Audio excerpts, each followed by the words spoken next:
त्यावेळेला मग मी ऐकलंय की प्रेक्षकांच्या सुद्धा फार वेगळ्या वेगळ्या रिॲक्शन्स असायच्या. म्हणजे हे तर तू ऐकलं असशील अनेकदा की रेडिओला लोक हार घालायचे हो, हो. किंवा रेडिओ समोर उदबत्ती लावायचे, हो, हो. नमस्कार करून मग ते गाणं ऐकायला बरोबर. सुरुवात करायचे. म्हणजे मिरासदारांनीच एके ठिकाणी सांगितलं की बाबूजी त्यावेळेला नुमवीत कार्यक्रम करत असत. नूतन मराठी विद्यालय हो. आप्पा बळवंत चौकाच्या अलीकडे पुण्यात आहे.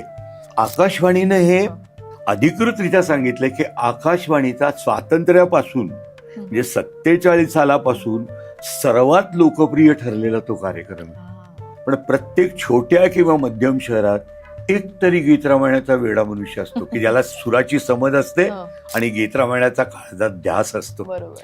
आणि तो आयुष्यभर गीतरामायणच गात राहतो. खरंय. अशी गावोगाव माणसं आहेत.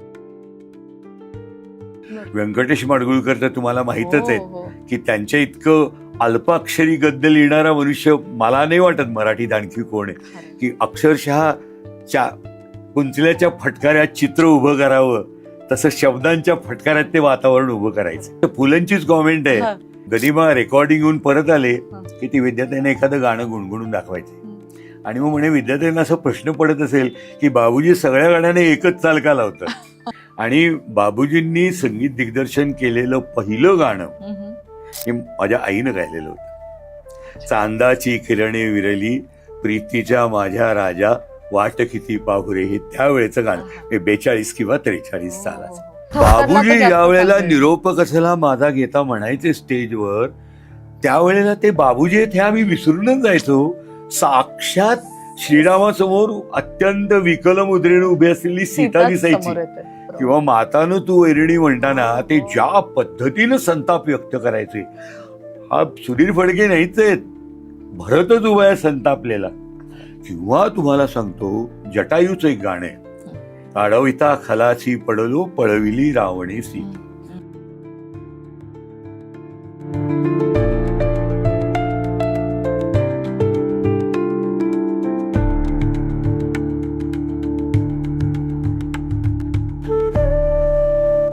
नमस्कार. मराठी सृष्टी टॉक्सच्या या भागात आपल्या सगळ्यांचं स्वागत. संगीताशी नाळ जोडलेल्या प्रत्येकाचं गीतरामायणाशी एक भावनिक नातं असतं. गीतरामायण हा फक्त संगीत विषयातला एक महत्त्वाचा टप्पा नाही, तर महाराष्ट्राच्या भूमीतला, महाराष्ट्राच्या साहित्यिक विश्वातला एक महत्त्वाचा टप्पा आहे, भावनिक विश्वातला एक महत्त्वाचा टप्पा आहे. आणि म्हणूनच गीतरामायणाची 71 वर्ष या निमित्ताने आज आपण हा पॉडकास्ट करतोय. आणि पॉडकास्टमध्ये सहभागी झालेले आहेत गीतरामायणाचा त्या अनुषंगाने माडगुळकर कुटुंबाचा वारसा पुढे नेणारे श्री आनंद माडगुळकर. नमस्कार. नमस्कार. मराठी सृष्टी टॉक्समध्ये तुमचं खूप स्वागत आहे. धन्यवाद. आणि खरोखर म्हणजे पिढी कोणतीही असो, अगदी लहानांपासनं वृद्धांपर्यंत गीतरामायणाने प्रत्येकाशी एक स्वतःचं नातं जपलेलं आहे. आणि ती गाणी ऐकताना फक्त आपण संगीत ऐकत नाही, आपण सुद्धा समृद्ध होतो. गीतरामायणाचं सांगू का, आपण जसं म्हणतो ना की एखादं स्तोत्र हे 1000 वेळा म्हटलं गेलं की ते सिद्ध होतं. असा एक आपल्या इथला आध्यात्मिक सिद्धांत आहे. गीतरामायण आतापर्यंत किती 1000 वेळा म्हटलं गेलंय हे आता सांगणं अवघड आहे. याचा अर्थ या आधीच ते सिद्ध झालेला असा एक मंत्र येतो असं मला वाटतं. खरंय. किंवा अलीकडे मला असं वाटायला लागले की गीतरामायण हे एक मंदिर आहे की त्यात तुम्ही शिरताना ना बरे वाईट अनेक विचार आपल्या मनात असतात, पण ते सगळे हळूहळू हळूहळू बाजूला जातात आणि मग अत्यंत पवित्र अशा रामचरित्रात आपण घडून जातो. असं काहीतरी त्या काव्याचं आणि त्या चालींचं एक विलक्षण सामर्थ्य आहे आणि म्हणूनच ते अव्याहतपणे चालत राहिलेले.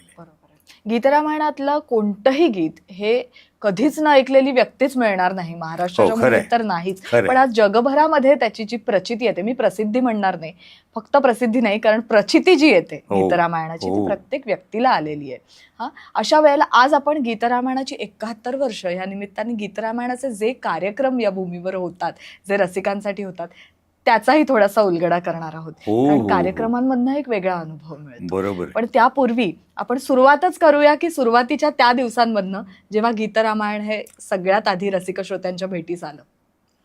अर्थात मी सांगू का की तो जो काळ होता म्हणजे 55-56 ज्या काळात गीतरामायणाची निर्मिती झाली, त्या काळात मी तर खूप लहान होतो, म्हणजे मी हार्डली 4-5 वर्षाचा असेल. हो. पण तरीही मला आठवते की आमच्या घरातल्या हॉलमध्ये अशा, आमच्या घरातली पद्धत थोडी वेगळी होती की पंचवटीत अशी, आम्ही 7 भावंडं ना, हो. तर गाद्या घातलेल्या असायच्या हॉलमध्ये बरं. आणि आम्ही निवांत तिथे झोपलेलो असायचो. हा. साधारण 8च्या सुमाराला गीतरामायण लागायचं. गदिमा तेवढ्या करता बाहेरच्या कोथावर येऊन बसायचे. बरं. घरातली नोकर साखर सुद्धा तिथे येऊन उभे राहायचे हा. आणि एक भारावलेल्या अवस्थेत. आणि मी तर पहिली काही गाणी थोडीशी झोपेतच ऐकली आहेत म्हणायला हरकत नाही. पण त्याही वेळेला बाबूजींचा अत्यंत कोवळा आणि त्यांच्या आवाजाच्या माधुर्याला तर तोडच नव्हती. खरं. आवाज वगैरे म्हणजे ज्याला म्हणतो ना आपण, अर्थ समजण्याची माझी त्यावेळेला पात्रता नव्हती तेवढी. पण काहीतरी आपण खूप वेगळं आणि काहीतरी खूप मधुर ऐकतोय हे मात्र मनाला भावत होतं त्यावेळेला निश्चित. आणि त्यावेळेला मग मी ऐकलंय की प्रेक्षकांच्या सुद्धा फार वेगळ्या वेगळ्या रिॲक्शन्स असायच्या. म्हणजे हे तर तू ऐकलं असशील अनेकदा की रेडिओला लोक हार घालायचे हो. किंवा रेडिओ समोर उदबत्ती लावायचे, हो. नमस्कार करून मग ते गाणं ऐकायला बरोबर. सुरुवात करायचे. मला रेडिओचे त्यावेळेचे जे डायरेक्टर होते कृद दीक्षित म्हणून, त्यांनी 1-2 फार गमतीशीर आठवणी सांगितल्या. ते म्हणले की ते गीतरामायण व्हायच्या एखादं वर्ष आधी पुणे केंद्र सुरू झालं बरं.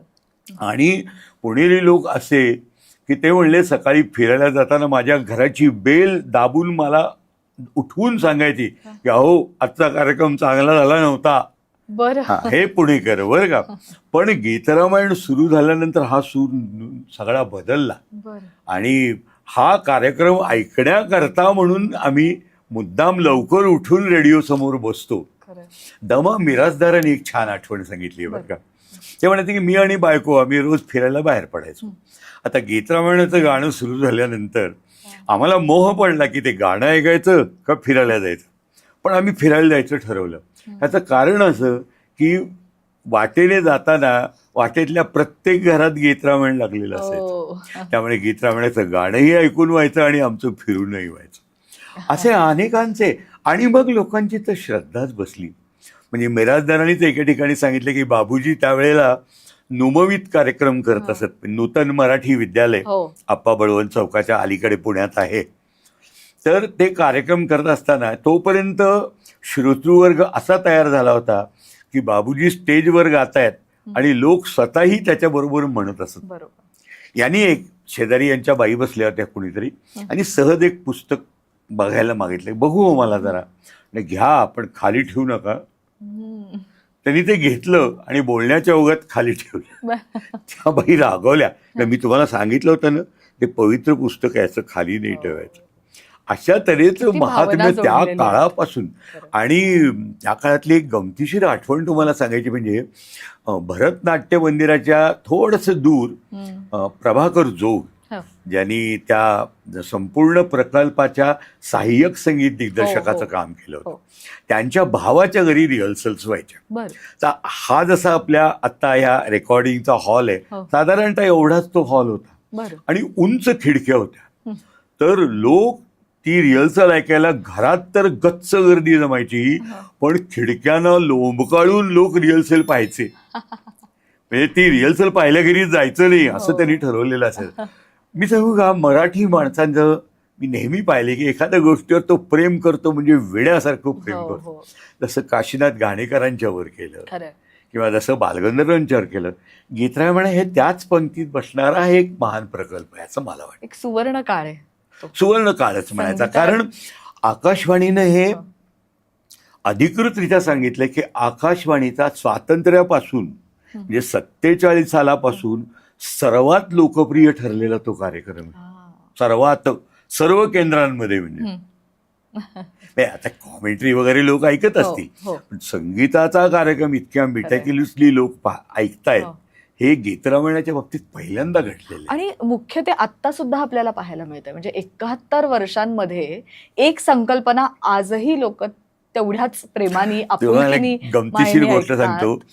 माझ्या कार्यक्रमाला मी सुरुवात केली 81 सालात. बरं, मी माझ्या म्हणतोय मी. आणि एकदा मी मॉरिशसला गेलो. छोटंसं बेट आहे तिथल्या टीव्हीवाल्यांनी हिंदी कोणीतरी होते, कारण हिंदी भाषिक खूप आहेत तिथे, बरं. हिंदू मेजॉरिटी आहे राहतात. हो, हो. तर तिथल्या निवेदकांनी मला एक असा प्रश्न केला की ते म्हणले सध्या डिस्को म्युझिक एवढं फेमस आहे, त्या काळात होतं म्हणजे 80च्या काळात कधीतरी. तर तुम्हाला असं वाटतं का की तुम्ही गीतरामायण म्हणता ते लोकप्रिय होईल? म्हणलं हे गीतरामायण जरी असलं तरी गीत रामायण आहे. रामायणाची कथा 5000 वर्ष चालत आली आहे आणि पुढे किती हजार वर्ष चालत राहणार आहे हे आपल्याला माहित नाही. त्यामुळे हे असंच लोकप्रिय राहणार. तर कालमानानुसार प्रेक्षक थोडासा बदलत गेलाय, पण त्याची लोकप्रियता मात्र कायम राहील. आता पुण्यातल्या लहान लहान मुलं असतात ना, 2री 4थीत, त्यांना गीतरामायणात भाग घ्यायचा असतो. कुणाला राक्षस व्हायचं असतं, कुणाला वानर. रामायणाच्या कथेतच काहीतरी अद्भुत आहे. नक्कीच. आणि ते गीतरामायणात जसंच्या तसं आलेलं आहे असं मला वाटतं. खरंय खरंय. आता तुम्ही भरतनाट्य मंदिराचा उल्लेख केलात म्हणून 71 वर्षानिमित्त तुम्ही आता गीतरामायण सादरही केलं. 3 दिवसाचा एक भव्य कार्यक्रम पुण्यामध्ये झाला. तर त्या कार्यक्रम सांगतो ना, खरं तर सुरुवातीलाच मी तुम्हाला सांगतो, मी गीतरामायण म्हणायला सुरुवात केली आणि बहुतेक 1-2 वर्षानंतर मला संपूर्ण गीतरामायण म्हणायची संधी मिळाली. त्यावेळेला बापूजी ज्या पद्धतीनं गीतरामायण करत असत, म्हणजे ते स्वतः हार्मोनियम हातात घ्यायचे, प्रभाकर जोग व्हायोलिनला असायचे, अण्णा जोशी तबल्याला असायचे आणि एक चंद्रकांत म्हणून गृहस्थ होते, ते साईड रिदमला असायचे. एवढ्या संचाविषयी ते हजारो लोकांना 4-5 दिवस खेळवून ठेवायचे जागेवर. हे त्या शब्दांचं, तालीचं आणि अर्थात बाबूजींच्या प्रेझेंटेशनचं काय म्हणायचं, चमत्कार म्हणा त्याचा. तर असा चमत्कार मलाही अनुभवायला असा मिळाला की पहिला मी श्रीरामपूरला कार्यक्रम केला. ही 84-85ची वगैरे गोष्ट असेल आणि माझं गीतरामायण तसं फार नीट बसलं होतं असंही मी म्हणणार नाही, कारण संपूर्ण म्हणायचं होतं. 18,000 लोक त्या कार्यक्रमाला आले. It was beyond my expectation की माझ्यासारख्या अगदी नव्यानी पण एक गदिमांचं नाव एवढं मोठं पाठीमागे उभं होतं. आणि तिथून तो सिलसिला सुरू झाला ना, तो चालूच आहे अजून. आणि मला असं वाटतं की हजारो प्रेक्षकांना एका जागी खिळवून ठेवण्याचं सामर्थ्य हे रामकथेत आहे आणि म्हणूनच ते गीतरामायणामध्ये आलेलं आहे. गीतरामायणाचे जगभर वेगवेगळे कार्यक्रम होत असतात. फक्त माडगुळकर कुटुंब किंवा फडके कुटुंबियातर्फे नाही, पण सगळ्याच कुटुंबियांमध्ये, सगळ्या संस्थांकडनं. मी तुम्हाला सांगतो, सुरुवात बाबूजींनी केली हे बरोबर आहे. बाबूजींच्या काळातही अनेक मंडळी गीतरामायण गातात. म्हणजे रेडिओवरचं गीतरामायण संपल्या जशी बाबूजींनी सुरुवात केली तशी अनेक मंडळींनी सुरुवात केली. मला आठवतंय नाशिकला एक भाटे नावाचे गृहस्थ होते, तेही संपूर्ण गीतरामायण म्हणायचे. नंतर ग्वाल्हेरला कुणीतरी एक मराठी गृहस्थ होते, गोखले असं त्यांचं नाव होतं, तेही संपूर्ण गीतरामायण म्हणायचे. पुण्यात एक अशोक जोगळेकर म्हणून होते, तेही म्हणायचे. म्हणजे बाबूजींनी सुरुवात केली त्यांच्याबरोबरच अनेकांनी सुरुवात केली. आणि नंतर असं झालं की तुम्हाला खरंच सांगतो, महाराष्ट्रातल्या प्रत्येक मध्यम शहरात, मी म्हणतो अगदी खेड्यातलं मला माहिती नाही, पण प्रत्येक छोट्या किंवा मध्यम शहरात एक तरी गीतरामायणाचा वेडा मनुष्य असतो की ज्याला सुराची समज असते आणि गीतरामायणाचा काळजात ध्यास असतो आणि तो आयुष्यभर गीतरामायणच गात राहतो. अशी गावोगाव माणसं आहेत. म्हणजे जणू काही त्यांची एक वेगळी कम्युनिटी आहे म्हणायला हरकत नाही आपण. अशा पद्धतीच्या श्रद्धेनं मंडळी गातात. श्रद्धा महत्वाची आहे. म्हणजे फक्त हा संगीताचाच मुद्दा नाहीये, तर श्रद्धाही आहे त्याला जोडून आलेली. पण आता वेगवेगळ्या, माझा प्रश्न असा होता की जगभर अशा वेगवेगळ्या संस्थांतर्फे, वेगवेगळ्या लोकांतर्फे गीतरामायणाचे कार्यक्रम आयोजित केले जातात. मग तरीही जेव्हा आपण माडगुळकर कुटुंबातर्फे आयोजित केलं जाणारं गीतरामायण किंवा बाबूजींचा वारसा पुढे चालवत ठेवत श्रीधरजींनी सुरू केलेलं गीतरामायणाचा कार्यक्रम, तर यामध्ये आम्हाला काय वेगळेपण जाणवतं आणि म्हणून अशा कार्यक्रमांना जास्त शेवटी प्रत्येक घराची म्हणतो मी एक स्वतःची संस्कृती असते. तशी बाबूजींची होती की त्यांना त्यांच्या गुरूंकडनं, पादेबुवांच्याकडनं शिकले. पुन्हा अब्दुल करीम खानच्याकडे त्यांना शिकायचं होतं पण शिकता आलं नाही. म्हणजे बाबूजींनी एके ठिकाणी म्हटलंय की मला व्हायचं होतं गवई, पण ते मला जमलं नाही म्हणून मी भावगीत गायक झालो. पण त्यांचेच सूर त्यांच्या मुलात उतरले. खरं. आणि श्रीधर तर स्वतः प्रतिभावंत आहे. मला नक्कीच. नेहमीच वाटतं की त्याला वडिलांच्या प्रतिभेचा अंश सुद्धा त्याच्या संगीतात थोडा, म्हणजे बाबूजीच मला एकदा श्रीधरबद्दल बोलताना असं म्हणाले होते की तो माझ्यापेक्षा अगदी वेगळं म्युझिक करतो, पण तरीही तो अत्यंत चांगलं करतो. आणि मला हे पटतं की त्यांनी तो ऋतू हिरवा हा जो हिरवा. त्याचा अप्रतिम, खरंय. म्हणजे अगदी लोकांनी फिदा व्हावं बरोबर. अशा तऱ्हेचा तो त्याचा होता. तसंच आमच्या घरचं वातावरण म्हणजे पहिल्यापासून गनिमा स्वतः तर प्रचंड वाचन, विलक्षण स्मरणशक्ती, त्याचबरोबर माझे काकासुद्धा, म्हणजे स्पेशली माझा अंबादास माडगुळकर डॉक्टर होते ते त्यांचंही वाचन तितकंच चांगलं, तेही अप्रतिम कविता करायचे. व्यंकटेश माडगुळकर तर तुम्हाला माहीतच आहेत की त्यांच्या इतकं अल्पाक्षरी गद्य लिहिणारा मनुष्य मला नाही वाटत मराठीत आणखी कोण आहे, की अक्षरशः कुंचल्याच्या फटकाऱ्यात चित्र उभं करावं तसं शब्दांच्या फटकाऱ्यात ते वातावरण उभं करायचं. असे ते असं आमच्या घरातही एक अगदी वेगळ्या प्रकारचं वातावरण होतं. त्यामुळं माझ्या मनावर म्हणजे गीतरामायण गाणं ही मात्र मला देणगी माझ्या आईकडून. बरं. माझ्या वडिलांच्याकडे तसा गाण्याचा कोणा म्हणजे काय म्हणतात ना, सुरोसे कोसोदूर असं आहे ते. पण शब्दांची म्हणजे प्रतिभा. विद्याताईंचं असं एक म्हणजे मला वाटतं पुलंचीच कॉमेंट आहे की गनिमा रेकॉर्डिंग येऊन परत आले की ती विद्याताईंना एखादं गाणं गुणगुणून दाखवायचे. आणि मग म्हणे विद्याताईंना असं प्रश्न पडत असेल की बाबूजी सगळ्या गाण्याने एकच चाल का लावतात. मला आई मात्र माझी उत्तम गायची. म्हणजे तिच्या 42 साली त्यांचं लग्न झालं, तोपर्यंत तिच्या 40 रेकॉर्ड झालेल्या होत्या HMVच्याच वेगळ्या वेगळ्या पद्धती. आणि त्या काळात काय होतं, दुसरं काही साधनच नव्हतं, रेडिओ सुद्धा फार कमी लोकांच्याकडे. तर gramophone records was the only source of communication. आणि तिने इतक्या प्रकारची गाणी म्हणली, त्याच्यातूनच त्यांचं प्रेम जुळलं, लग्न झालं. म्हणजे त्यांच्या लग्नाला कारण सुद्धा तिचं गाणंच आहे खरं तर. आणि बाबूजींनी संगीत दिग्दर्शन केलेलं पहिलं गाणं हे माझ्या आईनं गायलेलं होतं. चांदाची किरणे विरली प्रीतीच्या माझ्या राजा वाट किती पाहुरे, हे त्यावेळेचं गाणं, हे 42 किंवा 43 सालाचं. पण तिनं एक केलं, लग्न झाल्यानंतर तिनं स्वतःला विरघळवून टाकलं गदिमांच्या व्यक्तिमत्वात. मग हे योग्य केलं, आता आजच्या स्त्री स्वातंत्र्याच्या काळात वगैरे हे योग्य केलं की नाही हा वादाचा मुद्दा असू शकतो, पण तिनं गदिमांच्या व्यक्तिमत्वात स्वतःला सामावून टाकलं, ही गोष्ट मात्र खरी. तेव्हा असं जसं दोन्ही कुटुंबांना आम्हाला एक प्रकारचं अतिशय पैशाच्या दृष्टीनं आम्ही कोणीही म्हणजे निधर फडके कुटुंब किती श्रीमंत होतं मला माहिती नाही, आम्ही तर नव्हतो, खाऊन पिऊन सुखी एवढंच म्हणायचं.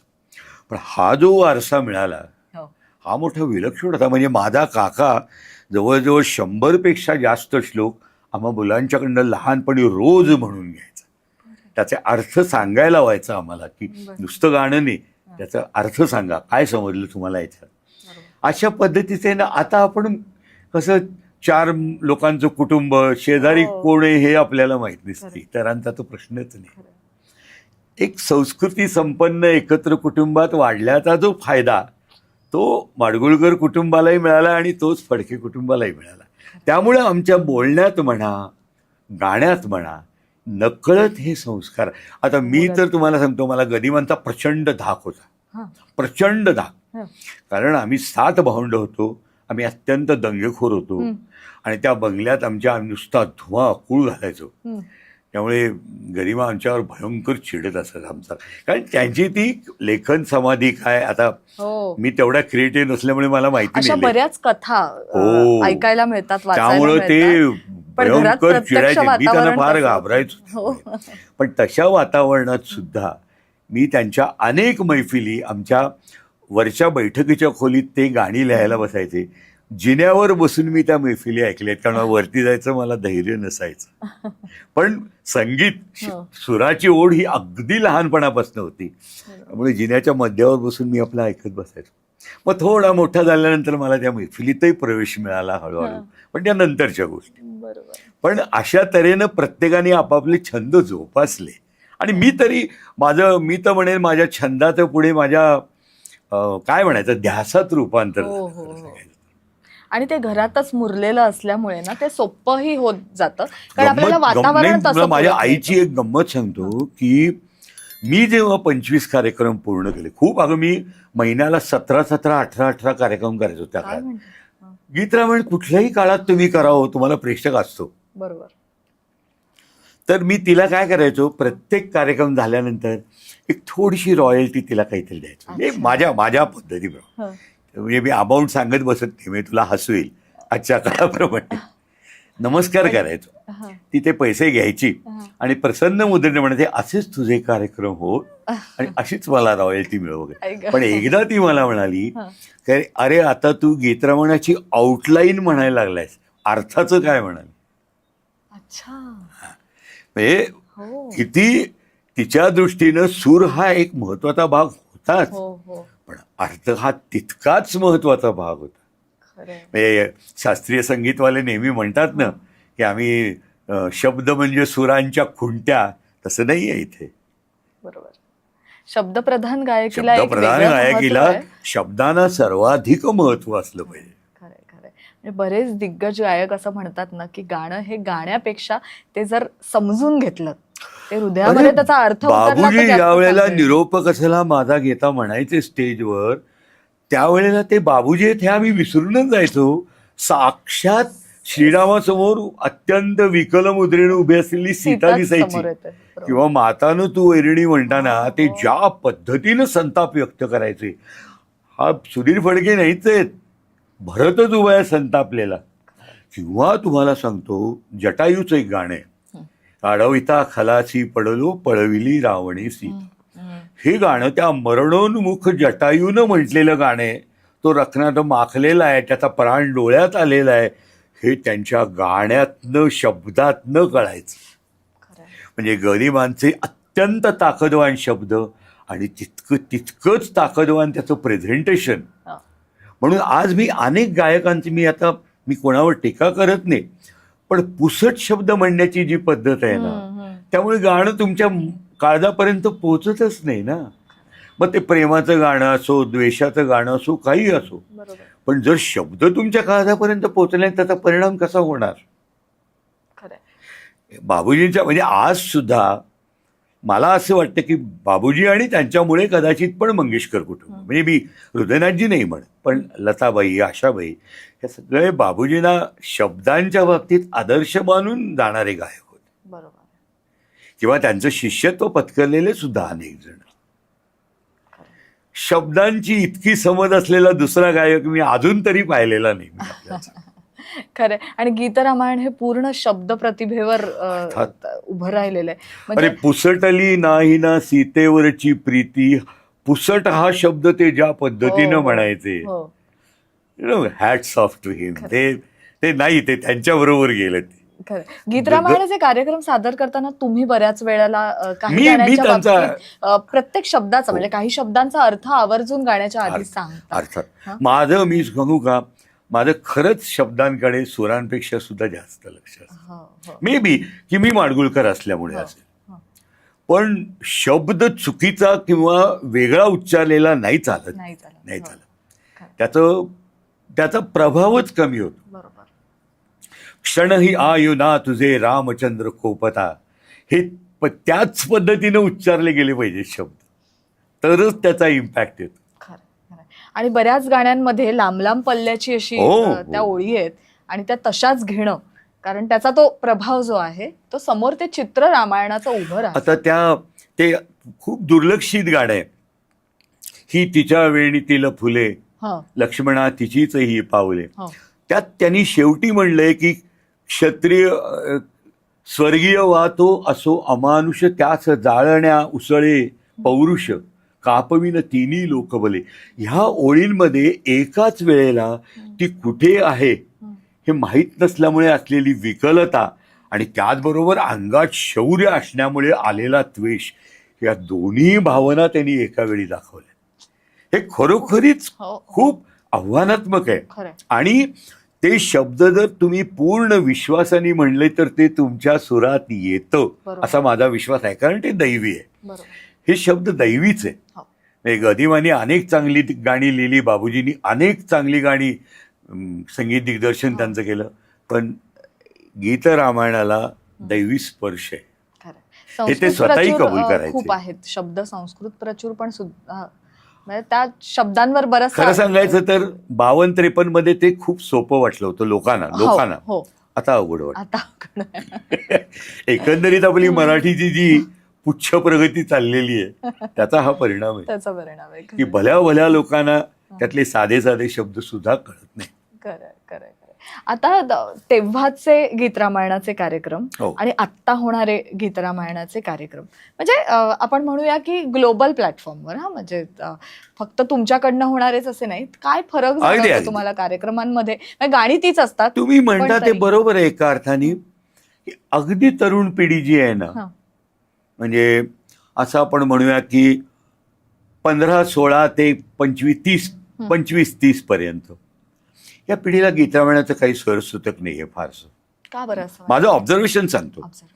अगदी लहान जे आहेत ना त्यातल्या वैचित्र्याचं आकर्षण आहे सगळ्यात नसतं.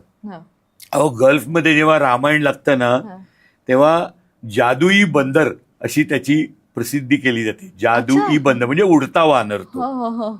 शेवटी सामान्य माणसाला काय त्यातलं आवडतं की अरे उडतोय वानर, लंका जळतीये, बाण मारले जात. लहान मुलांना अट्रॅक्टिव्ह ते वाटतं. तरुण मुलांचं मी काही सांगत नाही. आता ते सगळे म्हणजे एकतर धुरंधर फेम तरी असतात किंवा आणि कुठलं काही आणि आय डोंट नो मीन्स त्यांचं ते एक वेगळंच आहे. पण 35 नंतरची जी माणसं आहेत की ज्यांना थोडंसं संसारात आपण स्थिरावलोय किंचित आणि विचार करायला बुद्धीला वेळ मिळतोय पुन्हा गीत रामायणाकडे वळतात. कारण गीत रामायण हे एक जीवनातलं सत्य आहे. मी तुम्हाला एक अगदी वेगळी गोष्ट सांगतो की आपल्या महाराष्ट्रातले जे मोठे मोठे शास्त्रज्ञ होऊन गेले म्हणजे भटकर आहे तथा नारळीकर नुकतेच गेले, आणखी 1-2 नाव आहेत. या सगळ्यांची तुम्ही गंमत म्हणून आत्मचरित्र वाचा. प्रत्येकाच्या आत्मचरित्रात एक प्रसंग असा कुठला तरी आलाय की जिथे त्यांना पराधीन आहे जगती पुत्र मानवाचा या ओळीची आवर्जून आठवण झाली. आणि हे शास्त्रज्ञ आहेत. हे महत्वाचं आहे की प्रत्येक गोष्ट तावून सुलाखून घेणारे आणि सत्याच्या याच्यावरती तोलून धरणारे. पण त्यांनाही हे मानावं लागतं की शेवटी कुठेतरी आपण पराधीन आहोत. हे गीत रामायणाचं यश. बाकीचे आपण तर सामान्य माणसं होतो, आपण भारावून जातो कारण आपल्या रोजच्या अनुभवात असतो. 2 गाड्या एकमेकाच्या शेजारून जातात, त्या एकमेकीला घासत नाहीत, याच्यामध्ये योग असतो. त्या जर घासल्या तर दोन्ही गाड्या पालथ्या पडतात आणि हा अपघात होतो. पण त्या घासत नाहीत, आपण सुखरूप घरी परत येतो. नंतर आपण ती विसरून सुद्धा जातो. हे दैवी असतं. तोच दैवी भाग गीत रामायणात आहे. आणि म्हणून मी नेहमी म्हणतो की गीत रामायण हा एक, मी असं नव्हे, अनेक गीतरामायण गायकांनी सिद्ध केलेला असा एक मंत्र आहे. ते एक मंदिर आहे, रामाची मूर्तीच आहे. तिच्या तुम्ही भक्तीत घडून गेलात की तुम्ही बाकी सगळं विसरून जाता.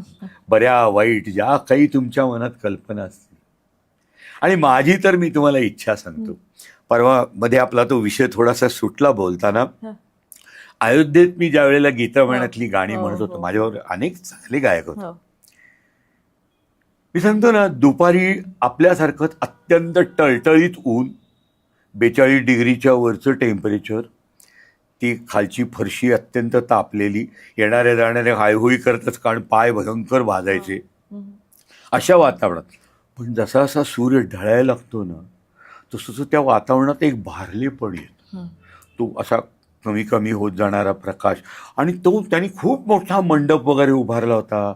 येणारा क्राऊड बराचसा हिंदी होता, मराठी थोडे कळून ऐकणारे, पण चालींमधलं माधुर्य, वैचित्र्य यामुळे लोक थांबायचे, ऐकायचे. त्यात एक भारलेपण होतं.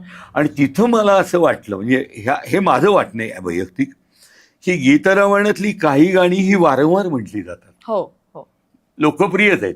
सेतू बांधारे सागरी काय, पराधीन आहे जगती काय, किंवा तोडिता फुले मी सहज पाहिला जाता, ठरलेली बाबूजींनी. आणि यात बाबूजींचा सिंहाचा वाटा की त्यांनी ती गाऊन गाऊन लोकप्रिय केली. पण इतर अनेक गाण्यात अलौकिक सौंदर्य दडलेलं आहे. अलौकिक असं मी म्हणतो.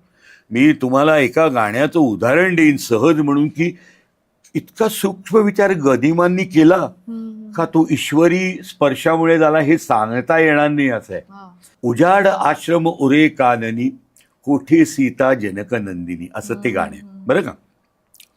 त्यातल्या एका कडव्यात त्यांनी म्हणले कुठे चंदना गौरांगीती. ऐका, कुठे चंदना गौरांगीती कुंदलतेती कोठे सुदती कोठे आम्रा विनयवती ती शहारता का वाऱ्या वाचुनी. हे ते कडवं. आता बघा, चंदनाचं लाकूड हे गोरं असतं. अरे चंदनाच्या झाडा माझ्या गोऱ्या आणि सुंदर बायकोला तू पाहिलेस का रे, असं श्रीराम चंदनाच्या झाडाला विचारतायत बरं का. कुंदलते ती कोठे सुदती, माझी सुंदर दात असलेली बायको, आपण म्हणतो ना दात कसे कुंदकळ्यांसारखे आहेत, कुंदलते ती कोठे सुदती. आणि आमराचं वैशिष्ट्य काय की तो नम्र आहे. कोठे आमरा विनयवती ती. ही जी अर्थाची सूक्ष्मता आहे, तुम्ही जेवढे गीतरामायणाच्या महासागरात खोल जाल तेवढी भावार्थाची रत्न तुमच्या हातात येतात. आणि हे असंच अभ्यास चालू राहणार आहे पुढे. आम्ही तर क्षुल्लक होतो त्या मनाने, पण करत राहिलोय आपल्या परीने. बरोबर आहे. आत्ता म्हणजे उल्लेख केलात म्हणून पण हा प्रश्न मला विचारायचाच होता की गीतरामायणाच्या या सगळ्या इतक्या वर्षांच्या कारकिर्दीमध्ये म्हणजे तुम्ही स्वतः कार्यक्रम सुरू करायला सुरुवात केल्यापासनं एक मोठा योग घडला, तो म्हणजे साक्षात अयोध्येमध्ये हा कार्यक्रम करण्याचा योग याच वर्षी मे महिन्यामध्ये आला. तर तो अनुभव कसा होता? कारण आता ज्या विषयावर हे सगळं विश्व उभं राहिलेलं आहे गीतरामायणाचं, ते सगळं जिथे ज्या भूमीवर घडलं त्या भूमीतच अयोध्येच्या सांगतो ना, कार्यक्रम करणं. राम हा भारताचा आत्मा आहे असं मला वाटतं. आणि तोच आत्मा अयोध्येतही आहे. आपल्याला जाणवतो वेगवेगळ्या प्रांतातली वेगवेगळ्या भाषा बोलणारी माणसं येतात, सगळ्यांच्या मनात कुठेतरी ती मूर्ती. काही वेगळे पण जाणवलं तिथे कार्यक्रम? हो निश्चित. म्हणजे तिथे जसं आमच्या गोंदवलेकर महाराजांच्या मठात मला जाणवतं की तिथे श्रीराम जयराम जय जयराम शिवाय कोणी काही बोलतच नाही, तसं तिथे जय श्रीराम जय जय श्रीराम ह्याच्यावरच सगळे व्यवहार आधारलेले असतात. अहो ते इतकं गोड वाटतं तुम्हाला सांगतो ना, याचं वर्णन करता येणार नाही. मी तर आता असं ठरवलंय की ही जी गीतरामायणातली अनवट गाणी आहेत ना, ती त्याच्यासह संपूर्ण गीतरामायण अखेरपर्यंत म्हणत राहावं अशी माझी मनीषा आहे. आता सद्गुरूंची आवाज कुठंपर्यंत राहणार आहे काय आहे मला काही माहीत नाही आहे. आपला शेवट काय आहे हेही आपल्याला माहीत नसतं आणि त्याची मी फिकीरही करत नाही. जेव्हा असेल तेव्हा असेल, पण तोपर्यंत माझ्या अत्यंत आवडती गोष्ट मी मनापासून करत राहणार आहे आणि ते म्हणजे गीतरामायण. पुन्हा अयोध्येत कार्यक्रम करण्याचा आता ध्यासच आहे योगही आहे. बघूया. मला खरं तर मागे माझ्या मनात फार छान होता. आता गीतरामायण जवळजवळ नुसत्या हिंदी भाषेत त्याची 8 भाषांतर आहेत. 8 आणि बाकीच्या आणखी 8-10 भाषा आहेत. परवा तर एका मुसलमान गृहस्थांनी मला असं सांगितलं की त्याचं काश्मीरी भाषेतही रूपांतर झाले. कुणीतरी एक काय बरं त्यांचं नाव, कोणीतरी डॉक्टर आहेत, मराठी डॉक्टरच आहेत, बंगलोरला राहतात. त्यांनी त्याचं जर्मन भाषेत रूपांतर केले. इंग्लिश भाषेत त्याचं स्मिता मुजुमदार नावाच्या बाई आहेत, त्यांनी त्याचं चांगलं भाषांतर केलेलं आहे. जगातल्या प्रॅक्टिकली सर्व भाषांमध्ये त्याची भाषांतर झालेली आहे आणि लोकांना त्याची गोडी जाणवतीये. तुम्हाला सांगतो, मी मध्ये एकदा युरोपमध्ये म्हणजे स्वित्झर्लंडमध्ये एक युरोपीय देशांची अशी एक कॉन्फरन्स असते, तिथं मी एकदा एक कार्यक्रम करायला गेलो होतो. तिथं मला एक गृहस्थ भेटले, त्यांनी फ्रेंच भाषेत गीतरामायणाचं रूपांतर केलं आणि त्यांनी सांगितलेली गोष्ट फार गमतीशीर आहे. ते म्हणले की त्यांची जी टायपिस्ट होती ती फ्रेंच होती अर्थातच, पण ती अर्थ समजून घेत इंग्लिशमधून ती टाईप करत होती. आणि कालांतराने ती म्हणाली की आता मी याचे पैसे घेणार नाही तुमच्याकडून, कारण हे काहीतरी वेगळं आहे, मी याचे पैसे घेणार नाही तुमच्याकडून. हा मला असं वाटतं की हा दैवी अनुभव आहे. खरंच आहे. आता गीतरामायण ऐकताना बरीच गाणी आहेत. तुम्ही मगाशी उल्लेख केलात की काही ठराविक गाणी सोडली तर काही अनवट गाणी आपल्या नेहमीच्या कार्यक्रमांमध्ये आपल्याला ऐकायला मिळत नाही. तुमच्या कार्यक्रमात नेहमी मिळतात आम्हाला, कारण माझं ते ध्येय आहे. आता उदाहरणार्थ तुम्हाला सांगतो, सुग्रीवा हे साहस असले भूपतीस तुझं मुळी नशोभ. हो. मॅनेजमेंटचं तत्व आहे, मॅनेजमेंटचं. हा. आत्ताच्या आधुनिक भाषेत तुम्ही सांगायला गेलात बरं. की विचारल्याविन मला बिभीषणा, हम्म. सांगितल्याविन नला लक्ष्मणा, कुणान देता पुसट कल्पना, उड्डाणा तव धाडस धजले, भूपतीस तुझं मुळीन शोभले. आता याचा तुम्ही अर्थ घ्या. विचारल्याविन मला बिभीषणा म्हणजे मी आणि बिभीषण हे तुझे सिनियर्स आहोत. हो. हा, यू हॅवंट आस्क अस. हो. सांगितल्याविन नल, आता लक्ष्मण आणि नल हे तुझे कलिग आहेत, हा. तुझ्या इक्वल लेवलचे आहेत, त्यांना तू इन्फॉर्म केलं नाहीस. आणि असं सगळं कोणालाही काहीही न सांगता how you dare to do this. आधुनिक मॅनेजमेंटच्या भाषेत खरंय. हेच जणू काही सिनियर माणसांनी त्याला विचारलेलं आहे की खरंय. का तू हे केलंस. हा तुझा अधिकार नव्हता, तू या अधिकाराच्या बाहेर जाऊन केलेस आणि म्हणून तुलाही भोगावं लागतंय. ही अशी तत्व त्या जागो. किंवा नंतर विक्रम प्रथम योजना, अविचारे जय कुणाला आवले, असं त्यांनी एके ठिकाणी म्हणले. की नुसतं तुझ्या आत्ता मनात आले की मला रावण दिसतोय उडताना, त्याला जाऊन मी पकडतो, असं नाहीये.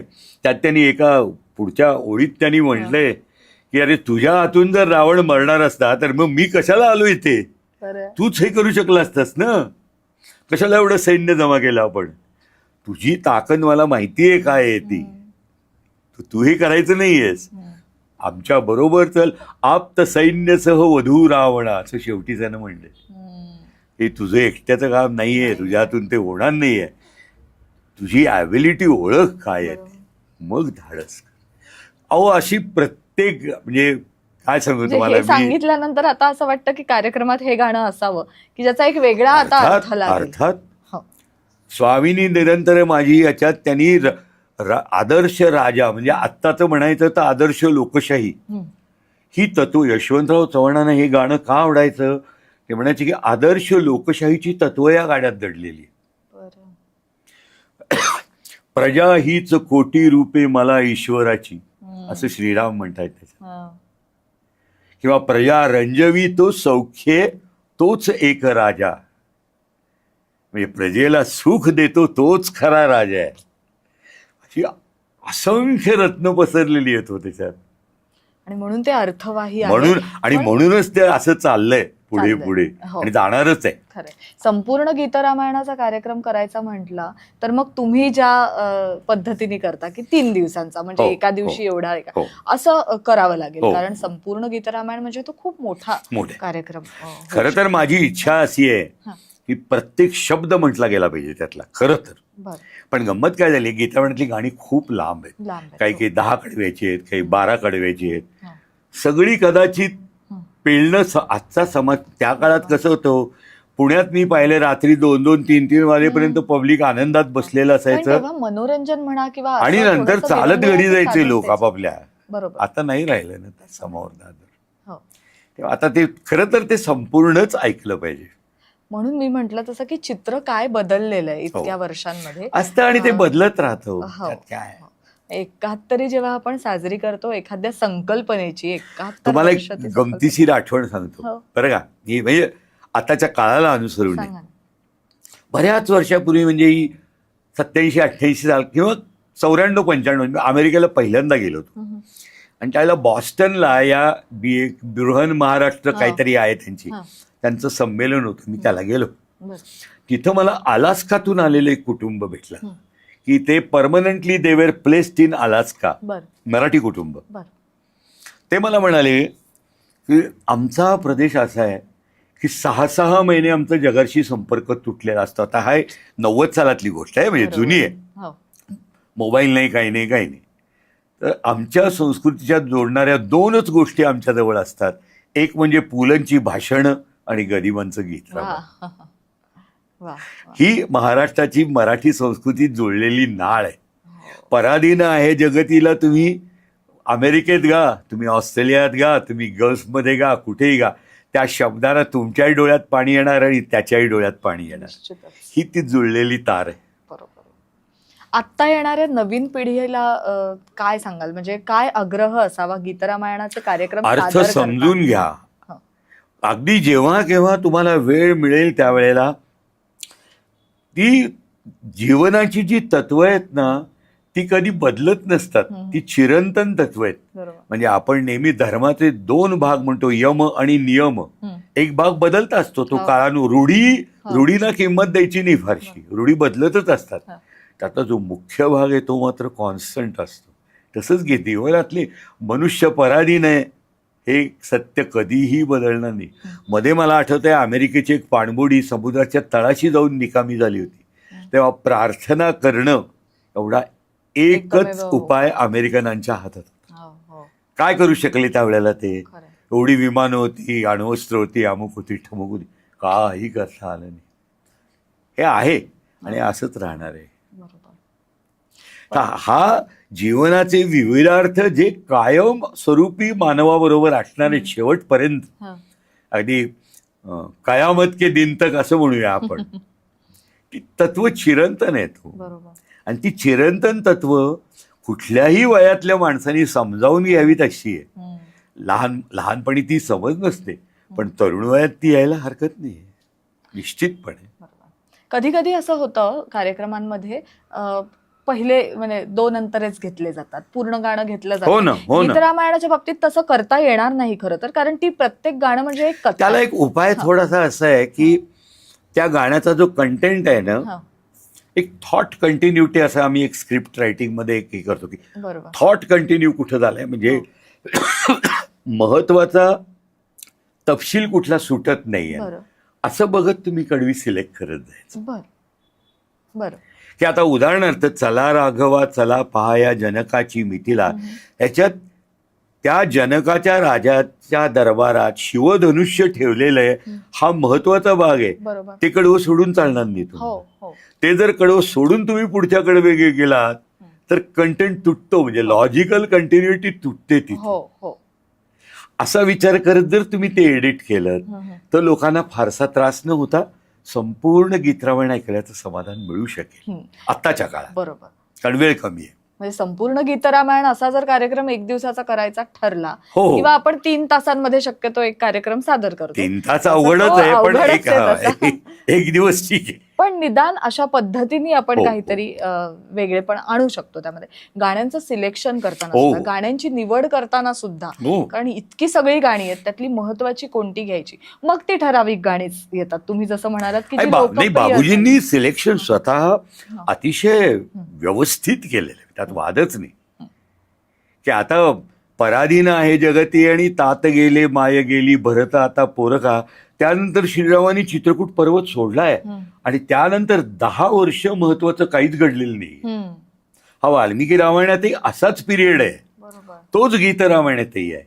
म्हणूनच बाबूजींनी तो ब्रेक घेतला आणि एकदम नंतर ते शूर्पणखेच्या गाण्यावर आले. मूळ रामायणातली तत्व यांनी कुठेही बदललेली नाहीये. बरोबर. आता आपण थोडंसं गीत रामायणाच्या कार्यक्रमातल्या निवेदनाकडे येऊया. की इतर कार्यक्रमांमध्ये किंवा एखाद्या संकल्पनेवर आधारित कार्यक्रम आपण ऐकतो तेव्हा त्याचं निवेदन वेगवेगळं असू शकतो, पण आपण गीत रामायणाच्या कार्यक्रमांचं निवेदन हे बघायला गेलं तर गाण्याच्या आधीची कथा, अर्थात रामायणात जी कथा घडलेली आहे तीच सांगण्याचा प्रयत्न निवेदक करत असतो. यामागचं विशेष कारण, आता कारण रामायण मला वाटतं की आपल्या देशात तर सर्वश्रुत आणि प्रत्येकाला माहिती असणाऱ्या कथा आहेत या, म्हणजे पुन्हा पुन्हा तीच कथा पण एका वेगळ्या पद्धतीने मांडण्याचं किंवा वेगळ्या शब्दात मांडण्याचं, असं काही या बाबतीत थोडा माझा मतभेद तुझ्याशी असा आहे की माझं असं म्हणणं की गदिमांनी गाण्याचं निवेदन लिहिताना गाण्याच्या कंटेंटचा त्यात भाग येऊन दिलेला नाही. तू आवर्जून ते वाच की जिथे गाणं सुरू होतं तिथे निवेदन संपलेलं आहे. बरोबर. तर जे कोणी निवेदन करतात त्यांनी हेच पथ्य पाळलं पाहिजे की तिथपर्यंत ते without missing any important point. आता कसं होतं, एका दिवसाच्या कार्यक्रमात तुम्हाला अनेक गाणी गाळावी लागतात, बरोबर आहे, आय कॅन अंडरस्टँड दॅट, पण त्यातला महत्वाचा कंटेंट हे करू नये. आता उदाहरणार्थ विश्वामित्रांच्या आश्रमासाठी राम लक्ष्मण त्यांच्याबरोबर निघाले आणि ते तिथं जाऊन पोहोचले, त्यांनी यज्ञाचं रक्षण. ह्याच्यामध्ये त्राटिकेचा वध हा एक महत्वाचा भाग आहे, त्याचा उल्लेख तर तुम्ही केलाच पाहिजे. अशा तऱ्हेचे उल्लेख करत तुम्ही जायचं. म्हणजे कंटेंट हार्म न होता, कथेचा रसभंग न होता, पण तुम्हाला जी कमी स्पेसमध्ये जास्त हे लोकांना ऐकवायचंय ते तुम्ही साध्य करू शकता. बरोबर आहे. म्हणजे लोक काय करतात, नुसते गरिबांचे शब्द फार ग्रेट आहेत बाबूजींचे, हे आहे लोकांना माहिती आहे, पण मूळ निवेदन कसं असावं गीत रामायणाचं असायला हवं. अजिबात लोकांना असं वाटतं का नाही की आपण रामकथेपासून बाजूला झालोय काहीतरी, असं वाटतं कामा नये. रामकथेची कंटिन्युटी कुठेही जाता कामा नये, हे पथ्य पाळलं पाहिजे. बाकी तुम्ही गाणी कमी जास्त करू शकता ना, त्याच्यात काय. मला वाटतं की हे सगळे मुद्दे तुम्ही जे सांगितलेत ना कार्यक्रम सादर करताना, हे लक्षात घेतले तर मग गीत रामायण जे प्युअर सुरू झालं, ते शुद्ध सुरू झालं ना, तेच आजही तेच कार्यक्रम पाहायला मिळतील आपल्याला आज आता निश्चित. आणि तेच पावित्र्य त्या कार्यक्रमात पुन्हा येईल. तुम्ही जर अवांतर काहीतरी वडवड करत बसलात ना, तर many time that hamper the original impact of the program. तसं होता कामा नये. त्या कार्यक्रमाचं एक वेगळं पावित्र्य आहे. खरं सांगायचं तर आपण हनुमंताकरता पाठ मांडून ठेवतो बाजूला, याचा अर्थ हनुमंत तिथं साक्षात उपस्थित असतो. त्याच्या साक्षीनं होणारा कार्यक्रम हा तितकाच पवित्र असला पाहिजे, नाही का. बरोबर आहे. खरं. आता तुम्हाला लहानपणी आठवणारा गीत रामायणाचा असा तुम्ही फक्त बघितलेला कार्यक्रम आणि तुम्ही सादर करताना झालेला त्यातला फरक, याचा मला म्हणजे एखादी छोटीशी आठवण तुमच्याकडनं की गीत रामायणाचा कार्यक्रम बघताना. नाही बाबूजी म्हणजे काय आहे ना की बऱ्याच जणांच्या आठवणी आहेत. म्हणजे आज आपण श्रोत्यांना विचारायला गेलो, रसिकांना विचारायला गेलो तर गीत रामायण आम्ही कार्यक्रम या वर्षी बघितला आणि आम्हाला हे पण साक्षात माडगुळकर कुटुंबामधनं कोणीतरी जेव्हा बोलतं ना की मी हा कार्यक्रम अनुभवला, तेव्हा मला काय वाटलं, ते आमच्यासाठी विशेष असेल. नाही बाबूजींचं का म्हणजे बाबूजी स्वतः जेव्हा मला तर नेहमी बाबूजी एकदा ते स्टेजवर तुम्ही कधी हे की बाबूजींचे डोळे अतिशय सुंदर दिसतात. कार्यक्रम ते जेव्हा सादर करायचे ना, अजूनही तुम्ही त्यांचं रेकॉर्डिंग पहा, त्यांच्या गाण्यात जो भाव आहे तोच त्यांच्या डोळ्यात उमटतो. मी तर त्यांच्या डोळ्यांकडे पाहत असायचो सारखं. आणि अगदी लहानपणापासून की निरोप कसला माझा घेता जेथे राघव तेथे सीता, हा भाव त्यांच्या डोळ्यातही उमटायचा गाताना. हे विलक्षण होतं हो काहीतरी.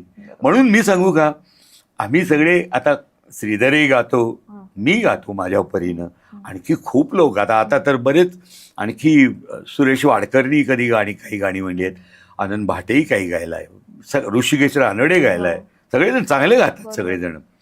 किंवा मला वाटतं मुंबईला तुमच्या वसंत आजगावकरांचा मुलगाही गातो, चांगलं गातात सगळे.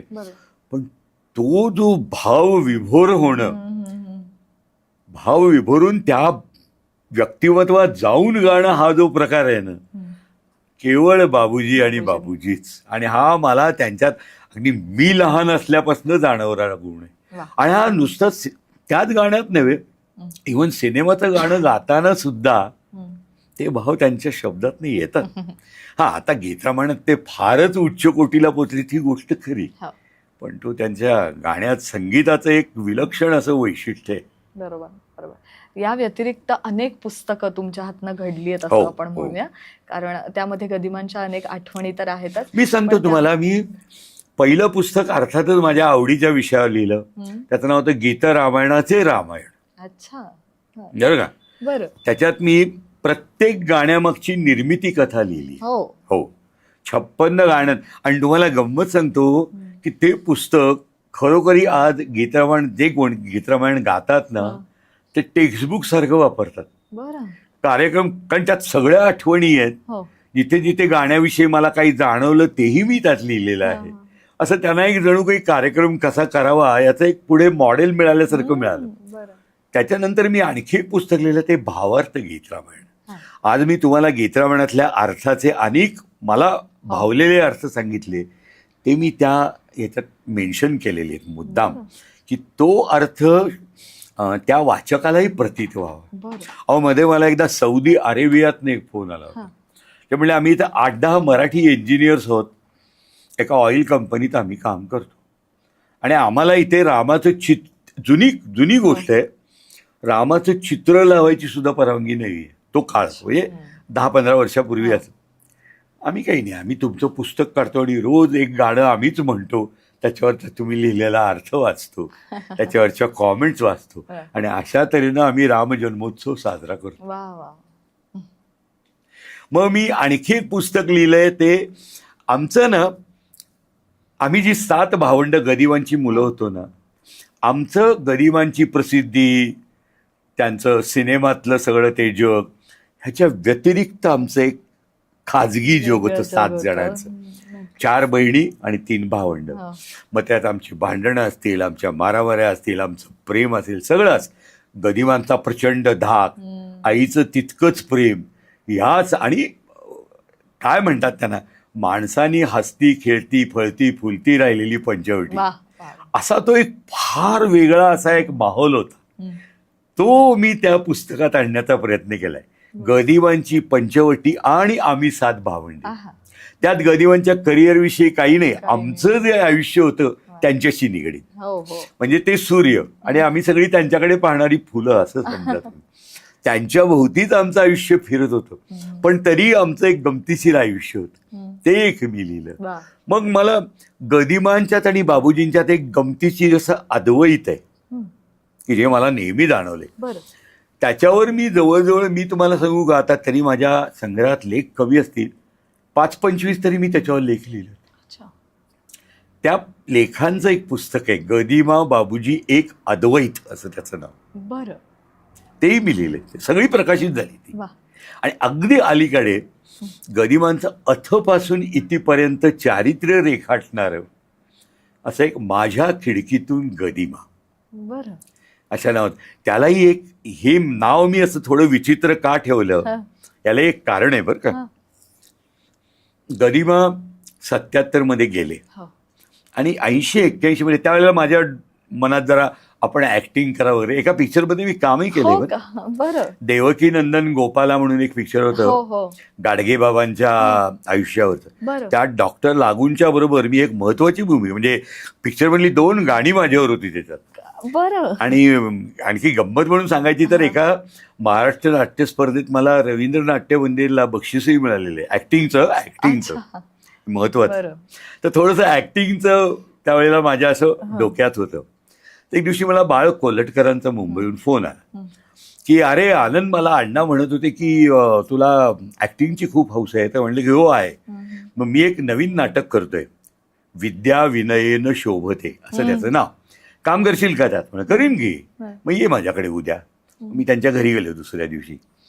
आणि ही गोष्ट 82-83 सालची असेल, 4-5 वर्ष झाली होती. आणि मग ती नाटकातली बरीच मंडळी जमली होती तिथे. आम्ही एका अंकाचं वाचन केलं आणि मग ती जेवणाकरता म्हणून मंडळी सगळी आपापल्या घरी निघून गेली.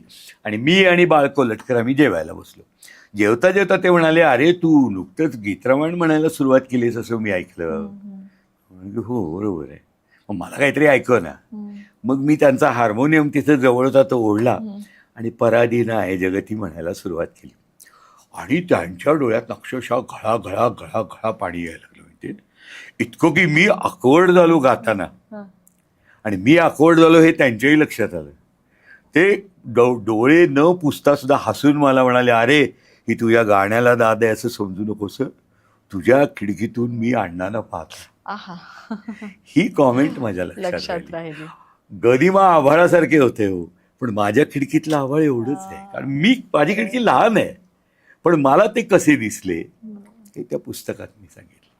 असं काही आहे. आता एक कादंबरीचा डोक्यात विषय घोळतोय. बरं, बघूया आता कधी होईल तेव्हा होईल. Let us C.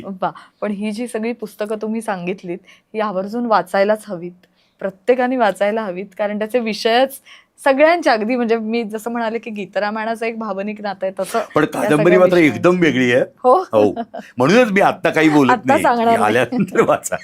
नक्की नक्की. पण आज मुख्यत्वे आम्हाला पॉडकास्ट याच विषयावर करायचा होता. काय होतं की गीतरामायणातली गाणी कशी तयार झाली यावरच्या कथा ह्या आता सर्वश्रुत आहेत, अनेकांना माहिती आहेत. त्या आमचाही खारीचा वाटा नक्कीच आहे. कारण तुम्ही ते सगळं काय आहे ना, मी सांगू का, आम्ही निष्ठेनं, मी काय श्रीधर काय, आम्ही निष्ठेनं करत राहिलो. आमचं कंपॅरिझन हा हेतूच नाही असं दिलत तुम्ही. ते फक्त तुमच्याकडे ठेवलं नाही तर ते असं दे. दिलं आणि त्यामुळे आज अहो महाराष्ट्राला यात हे सगळं सुद्धा माहितीये. आता खरं सांगू तर तुमच्याशी बोलताना किती बोलावं मला कळत नाही. यात सुद्धा एक किस्सा आहे बरं का, की हे बरं. मला का करावं असं वाटतं. हं, एकदा सांगा. मी डेक्कनवर मी by profession I was a documentary maker, documentary film maker. बरं. म्हणजे मी महाराष्ट्र गव्हर्नमेंटच्या पॅनलवर होतो. हो, मी निदान 50 फिल्म्स तरी तयार केल्यात. बरोबर. 35 वर असतील, 16 वर असतील, मग आपल्या हाय हाय हाय हाय बीटा बीटा बरं. बीटा कॅसेटवर असतील. बरं. भरपूर काम केले. पण त्या दिवशी मी तिथं जात असताना या डॉक्युमेंटरीच्या कामाकरता मुंबईला माझ्या शेजारी एक गृहस्थ येऊन बसले. आता ओळख झाल्याने माडगुळकर नाव म्हटल्यानंतर ते अण्णांच्याकडे सब्जेक्ट येणारच ना. खूप बडबड बडबड आम्ही दादर येईपर्यंत गेलो. आता ते उठून मला म्हणाले, अहो मी भिवंडीच्या एका कॉलेजमध्ये मराठीचा प्रोफेसर आहे आणि मी धर्मानी मुसलमान आहे. बरं, पण तुम्हाला एक गोष्ट सांगतो माडगुळकर, की ही जी संपत्ती आहे आठवणींची, ही तुमची एकट्याची नाही आहे, ही सगळ्या महाराष्ट्राची मराठी भाषेची संपत्ती आहे. तेव्हा ही तुम्ही बरोबर घेऊन नाही जायची, ही वाटून टाकायची. तेव्हा मला असं वाटलं की अरे आठवणी आपण आपल्या मनात ठेवून चालणार नाहीत, हे लोकांना वाटल्या पाहिजे. खरंय खरंय खरंय. आणि मला वाटतं की हा जो धागा आलेला आहे ना, हा तुम्ही आपण मगाशी बोलताना सुद्धा जाणवलं की गीत रामायणाची रॉयल्टी हो. हा जो एक मुख्य मुद्दा आहे, हा गदिमांनी आणि बाबूजींनी कधीच ठेवला कधीच नाही. नाही, कधीच. म्हणून आज अनेक जण हा नाही, कार्यक्रम पण करू बाबूजींनी जेव्हा त्यांच्या मनात आलं तेव्हा रॉयल्टी दिली बरं का. म्हणजे हो. हेही मला सांगितलं पाहिजे. हो. एक मी तुम्हाला जसा किस्सा सांगितला, हो. त्यांच्यात त्या निमित्ताने काय होतं हो, मी सांगू का तुम्हाला, आपल्या या एंटरटेनमेंटच्या फील्डमध्ये काड्या लावणारे लोक काही कमी नसतात खरं सांगायचं. इकडचं ते आणि असं विलक्षण यश तुम्हाला मिळालं की अशा लोकांनाही भरता येतं नक्कीच, त्याच्याबरोबर. नक्कीच. कुणीतरी सांगितलं असेल की बाबूजी लाखो रुपये मिळवत आहेत, तुम्हाला काहीच मिळत नाही. तर ते एका नाट्यसंमेलनाला महाराष्ट्राबाहेर कुठेतरी गेले होते. बरं. तर एका वकिलाने विचारलं की गीतरामायण आता बाबूजी एवढे कार्यक्रम करतायत, तुम्हाला काही रॉयल्टी वगैरे मिळते की नाही. तर गरीब मी असा कधी विचारच केला नाही त्याची रॉयल्टी वगैरे. त्यांनी एक पुढे हे टाकलं, कागद टाकला, याच्यावर सही करा. म्हणजे काय आहे, म्हणजे वकीलपत्र आहे, मी तुम्हाला तुमची रॉयल्टी मिळवून देतो. ते म्हणले मला ही नको. अरे म्हणले रामनामानी दगड जिथे तरले तिथं बाबूजी तरला म्हणून काय बिघडलं. गमतीनं म्हणाले, कारण बाबूजी त्यांचे जिवलग मित्र होते. खरं ते नातं होतं. आणि म्हणून आणि मला आठवतंय की असाच बाबूजींचा 25वा किंवा 100वा काय कुठला आता माझ्या स्मरणात नाही, त्यावेळेला नासी फडके अध्यक्ष होते आणि काय त्यांच्यात वादविवाद झाले ते मला माहीत नाही. पण बाबूजी भाषणात असं म्हणाले की अनेकांना असं वाटतं की मी अण्णांना काही रॉयल्टी देतो की नाही.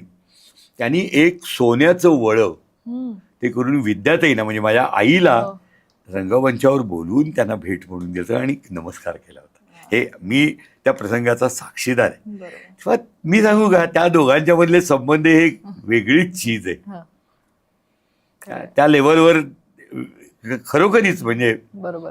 आत्ताच्या पिढीला ना असं बरेच जण म्हणजे आधीची पिढी सांगत असते की आमच्या वेळेला हे कार्यक्रम व्हायचे, आमच्या वेळेला असा काळ होता की असे कार्यक्रम व्हायचे. ह्या संकल्पना म्हणजे महाराष्ट्रातल्या अनेक दिग्गज कवींचा मिळून झालेला त्रिवेणी संगम आणि त्याचे कार्यक्रम, असे कितीतरी गोष्टी आम्हाला ऐकायला मिळतात. पण आमच्या वेळेला घडत असणारा गीतरामायणाचा कार्यक्रम आजही चालू आहे, तोच कार्यक्रम, आणि तोही तुम्ही अनुभवू शकता. ही किती मोठी श्रीमंती आम्हाला मिळाली. आणि तुम्हाला गंमत सांगतो, पुलंनी गदिमांच्या एक गदिमा साहित्य नवनीत, गदिमांच्या 50शीला एक पुस्तक घोरपडे, सर्जेराव घोरपडे आहेत, त्यांनी प्रकाशित केलं. त्याला पुलंची प्रस्तावना आहे. बरं. त्या पुलंच्या प्रस्तावनात त्यांनी एक वाक्य फार छान लिहिलं होतं. त्यांनी असं लिहिलं होतं की खूप वर्ष जातील आणि पुन्हा एक कोवळा स्वर म्हणायला लागेल, स्वय श्री रामप्रभू ऐकती कुशलव रामायण गाती, आणि चंद्र चांदण्यांच्या कानात कुजबुजेल की अरे गदिमा गेलेत कुठे, हे तर आपल्यातच आहेत. काय सुंदर आहे खरोखर. आणि हे पुन्हा एक चक्र आहे, कालचक्र म्हणून. आणि जसं गीतरामायण म्हणजे रामायण कधी संपत नाही, तसं गीतरामायणही कधी संपणार नाही. खरंय. आणि ते चक्र आहे. म्हणजे सुरुवात होते स्वयश्री रामप्रभू पासून आणि मग गीत रामायणाचं शेवटचं गाणं ऐकल्यानंतर आपल्याला वाटतं पुन्हा तेच आहे. पहिलं आलो गाणं ना, सभेत आलो आपण परत. पुन्हा आलो सभेत. म्हणजे ते चक्र आहे आणि जसं वर्तुळाचा शेवटचा बिंदू कधीही आपल्याला शोधता येत नाही, तसा गीतरामायणाचा शेवटचा काळ आपल्याला कधीच शोधता येणार नाही. कारण ते अमरत्व घेऊन आलेलंच एक काहीतरी विलक्षण असं स्वप्न आहे सगळ्यांसाठी आणि त्या स्वप्नात रंजन करण्याची मुभा आपल्याला दिलेलीच आहे गदिमांनी आणि आपल्या भाग्याने आपल्याला ते आयुष्यभर अनुभवायला मिळणार आहे. खरंय खरं. गीतरामायणाचा तुमचा पहिला कार्यक्रम, त्याची काही विशेष आठवण? खूप ती एक वेगळीच हे गोष्ट आहे. म्हणजे की कॉलेजमध्ये असल्यापासून मला गाता येतही मला माहीत होतं, पण गीतरामायण असं माझ्या मनात ठसलेलं नव्हतं. 77 मध्ये गदिमा जायच्या आधी 1-2 महिने एकदा पुबा भावे आमच्या घरी आले होते पंचवटीत, जेवायला आले होते सहज. आणि गदिमांना मी गातो हे माहीत होतं, त्यामुळे त्यांचं एक गाणं त्यांनी मला म्हणायला सांगितलं, नुकतंच रेडिओवर लागत होतं, ते मी म्हणून दाखवलं. आणि मग भावे वहिनी मला म्हणाले की अरे तू गीतरामायण म्हणतोस तर गीतरामायणातलं ऐकव ना आम्हाला काहीतरी. मग मी पराधीन आहेची 1-2 कडवी म्हटली. तेव्हा म्हणजे असं म्हणत आलं की अरे आपण म्हणायला हरकत नाही. आणि त्यावेळेला मी गजानन वाटव्यांच्याकडे शिकायला, तर वाटव्यांच्याकडे मी ठरवलं की हे करायचं आपण. आणि योग असा जुळून आला की अक्कलकोटला परम सद्गुरू गजानन महाराज, की ज्यांना मी माझे गुरु मानायचो, तर एक मोठा त्यांच्याकडे मुंजीचा कार्यक्रम होता आणि त्याला मी गेलो होतो तिथे. तर माझ्या असं म्हणत होतं म्हणून मी वाटवे सरांनाही म्हटलं तर तुम्ही बरोबर झाला. आणि मी त्यांना रिक्वेस्ट केली की बाबा एखादं गाणं मला महाराजांना ऐकवता येईल का. तर संयोजक नेहमीच तुला माहिती की पहिल्यांदा ते भयंकर करतात, नाही हो त्यांना कसा वेळ होणार, अमुक तमुक, बरं ठीक आहे मी बघतो विचारतो. नंतर म्हणाले ठीक आहे, अग्निहोत्राच्या आधी ते 2 गाणी म्हणायची त्यांनी तुम्हाला परवानगी दिलेली आहे. मग अशी छोटीशी संगमरवरांनी मढवलेली अशी सुंदर रूम होती, त्यात ते एका नक्षीदार खुर्चीवर बसलेले आणि मी खाली हार्मोनियम घेऊन बसलेला, वाटवे सर इकडे, तबला बिबला सगळं. आणि आम्ही 2 कोणीही अंगणात वगैरे कोणीही नव्हतं, 2 गाणी आम्ही म्हटली त्याचे गीतरामायणातली. गाणं म्हटल्यानंतर अग्निहोत्र होतं, त्यांचे ते मंत्र बिंत्र आहुती वगैरे त्यांच्या सुरू झाल्या. आणि महाराजजींचा मला निरोप आला की त्यांची अशी इच्छा आहे की आणखीन 2 गाणी तुम्ही म्हणावी, बरं का. आणि मग अग्निहोत्र झाल्यानंतर मी आणखी 2 गाणी त्यांना म्हटली आणि मी त्यांच्या पायावर मस्तक ठेवलं माझं. तेव्हा ते त्यांच्या विलक्षण आवाज होता त्यांचा. ते म्हणाले की तुम्ही केलेली सेवा ही अण्णासाहेबांच्यापर्यंत म्हणजे गदिमांच्यापर्यंत पोचते आहे. त्यांचा हा शब्द होता. आणि मी सहज बाहेर पाहिलं तर दुपारी जो त्या गुरुमंदिराचा चौक पूर्ण रिकामा होता, तो पूर्ण भरलेला होता लोकांनी. मग त्याच रात्री पुन्हा दुसरा कार्यक्रम झाला, मग पुण्यात तिसरा झाला आणि मग ते सुरूच झालं. पण टीव्हीवर मात्र माझा पहिल्या कार्यक्रमाने मला खरी लोकप्रियता मिळाली ती 81 साली. तोपर्यंत मग मी मंदिरं अमुक तमुक म्हणजे टीव्हीवर मला त्यावेळेला दूरदर्शननी मला 50 मिनिटं दिली होती आणि मी 5 गाणी त्यात म्हटली संपूर्ण, एकही कडवं न गाळता. त्याचं निवेदनही मी केलं. आणि तुला गंमत सांगतो की दुसऱ्या दिवशी कसं, त्यावेळेला टीव्ही शिवाय दुसरं हेच नव्हतं ना, टीव्ही वॉज एक्स्ट्रीमली पॉप्युलर. त्यावेळेला मी पारखे साहेबांचं मुंबईला गेस्ट हाऊस होतं ग्रँट रोडला, तिथं मी राहत असे. सकाळी मी असा होऊन गॅलरीत उभा तो शिक असं कोणीतरी मला केलं. वरती वेळेला एक कोणीतरी गृहस्थ वेळ, तुमचा कार्यक्रम छान झाला का. आणि ते इतक्या झपाट्यानं झालं की त्यावेळेला टेलिव्हिजनला 700 पत्र आली लोकांची. म्हणजे लोकांना मी ती ऍक्टिव्हिटी करतोय हेच इतकं, ती ऍक्टिव्हिटी कशी होती याच्यात त्यांना फारसं हे नव्हतं, मी ते करणं ह्याच्यात त्यांना एक अतिशय काही ज्याला म्हणतो ना आपण परंपरा पुढे चालू ठेवणं असं काही त्यांना वाटलं असेल. तर तिथून तो जो सिलसिला सुरू झाला कार्यक्रमांचा, तिथून पुढे तो आजता गायच चालू आहे. आणि बहुतेक मी आहे तोपर्यंत तो चालू राहणार आहे माझ्या बाबतीत तरी. नक्कीच. आणि दुसरं तुला सांगायचं म्हणजे गीतरामायणाचे आतापर्यंत 3 महोत्सव झाले. 71चा हा 4था. पहिला रजत महोत्सव. रजत महोत्सव माहिती आहे 77ला गदिमा गेले आणि 79ला गीतरामायणाला 25 वर्ष पूर्ण होत होती. 79ला बाबूजींनी तो कार्यक्रम न्यू इंग्लिश स्कूल टिळक रोडचं त्याच्या पटांगणावर केला. मी त्यांच्या संयोजकांपैकी मी एक होतो. आणि मला आठवतंय की पहिल्या दिवशी 10,000च्या आसपास असणारी गर्दी शेवटच्या दिवशी 40,000च्या पुढे गेली. म्हणजे मागे लावलेलं कुंपण आम्ही शेवटी काढून टाकलं. आणि त्यातला तुला लक्षात राहण्यासारखा अनुभव सांगतो की बाबूजींनी जेव्हा सेतू बांधारे म्हटलं ना, त्या सीतावर रामचंद्र की जय म्हणताना 40,000 लोक हात वर करून सीतावर रामचंद्र की जय. मला खरंच त्यावेळेला मनात आलं की गदिमा जिथं कुठं असतील आणि ते बघून त्यांचं हृदय भरून आलं असतं. केवढा विलक्षण. मग सुवर्ण महोत्सव आम्ही केला गदिमा प्रतिष्ठाननी. तो 2005 केला. त्याला गंमत म्हणजे म्हणतो ना की गीतरामायणाला नेहमी अडचणी येतात. जसं गीतरामायणाच्या पहिल्या गाण्याचा किस्सा तर फेमसच आहे की ते हरवलं कसं मिळालं कसं. तसं सकाळपासनं शरदराव पवारांनी त्यात खूप इंटरेस्ट घेतला होता. अटल बिहारी वाजपेयी स्वतः आले होते. आकाशात मोठा काळा ढग. आम्ही म्हणलं गडबड करणार आणि नेमका कार्यक्रमाला सुरू करायला आणि पाऊस पडायला गाठ. कसं करणार ना. इलेक्ट्रॉनिकवाले त्यांचं इक्विपमेंट घेऊन पळायला लागले सावलीच्या ठिकाणी. आणि प्रेक्षकांनी चक्क खुर्च्या डोक्यावर घेतल्या पण जागा सोडल्या नाहीत. थोड्या वेळाने पाऊस थांबला आणि कार्यक्रम पुन्हा सुरू झाला आणि मग तो पार पडला. मग 60चाही कार्यक्रम आम्ही गणेश कला क्रीडाला केला. आणि आता हा 70चा. म्हणजे मी खरंच स्वतःला भाग्यवान समजतो की याही महोत्सवाला उपस्थित राहण्याचं. आणि तू रजत महोत्सवाला तुला सांगतो की अटलजी वाजपेयी, यशवंतराव चव्हाण, सी रामचंद्र किंवा श्रीनिवास खळे कोण नव्हतं महाराष्ट्रातलं कला आणि राजकारणातलं. सगळा महाराष्ट्र त्या रंगमंचावर येऊन आपली हजेरी लावून गेला. विलक्षण. म्हणजे ती एक प्रकारे गीतरामायणाला महाराष्ट्राने दिलेली मानवंदनाच होती बाबूजींना आणि गदिमांना. आणि या सगळ्या महत्वाच्या घटनांचे तुम्ही साक्षीदार राहिलेला हे माझं भाग्य आहे. खरंच भाग्य आहे. त्यामुळे तो अमृत महोत्सव सुद्धा आता लवकरच होईल आणि त्याला मी अशी मी अपेक्षा करतो. नक्कीच खूप मोठं भव्य कार्य सद्गुरूंच्या मनात ऐकून आलं माहिती. आणि अर्थातच अयोध्येमध्ये संपूर्ण गीतरामायण. बाय द वे तुला सांगायचं म्हणजे माझी मुलगी अतिशय सुंदर गीतरामायण म्हणायला लागली. बरं. श्रेया तिचं नाव. श्रेया सरपोतदार. सासरचं नाव माडगुळकर, माहेरची. छान आवाज तिला परमेश्वराने दिलाय आणि आवाजाचं फोकस चांगला आहे. फक्त कष्ट केले पाहिजेत ना. शेवटी गीतरामायण आहे का ते शिवधनुष्य आहे. एकतर ते उचला तरी नाहीतर ते छातीवर घेऊन पडा तरी, असं 2 पर्याय आहेत. कुठला पर्याय निवडायचा ते ठरवा. पण मग मी तिला म्हणलं बाई कष्ट कर आणि 75व्या याला तू करायला पुढाकार घ्यायला पाहिजेस. सगळा महाराष्ट्र तुझ्या पाठीमागे येईल.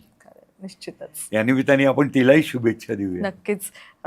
या कार्यक्रमाच्या माध्यमातून सुद्धा खूप शुभेच्छा आणि तुम्हालाही खूप शुभेच्छा. कारण गीतरामायणाचे असे असंख्य कार्यक्रम अजून व्हायचे आणि ते तुमच्या हातनं घडवत. धन्यवाद. संपूर्ण टीमकडनं तुम्हाला खूप शुभेच्छा. तुम्ही या कार्यक्रमात उपस्थित झालात. खूप छान आठवणी आमच्याबरोबर म्हणजे आम्हाला सांगितल्यात आणि मुख्यत्वे गीतरामायणाचे कार्यक्रम, आदर्श कार्यक्रम कसे असावेत याचा जो एक छान पाठ तुम्ही दिलेला आहे तर तो अनेक जण ऐकतील आणि त्या मुद्द्यांवर आधारित गीतरामायणाचे कार्यक्रम अशी माझी अपेक्षा तरी आहे. नक्कीच अशी आशा आहे. त्याबद्दल मनापासून नमस्कार. मराठी सृष्टी टॉक्स या आपल्या चॅनलला लाईक करा, शेअर करा, सबस्क्राईब करा. त्याचबरोबर तुम्हालाही लेखनाची आवड असेल तर मराठीसृष्टी.com या आमच्या वेब पोर्टलला व्हिजिट करा. मराठी सृष्टीचे सभासद व्हा आणि अशा विविध कार्यक्रमांचा आनंद घ्या, आस्वाद घ्या. त्याचबरोबर श्री आनंद माडगुळकर यांच्या पुस्तकांच्या लिंक्स आम्ही खाली देतो आहोत. ही पुस्तकं विकत घ्यायची असतील तर नक्की या लिंकवर व्हिजिट करा. धन्यवाद.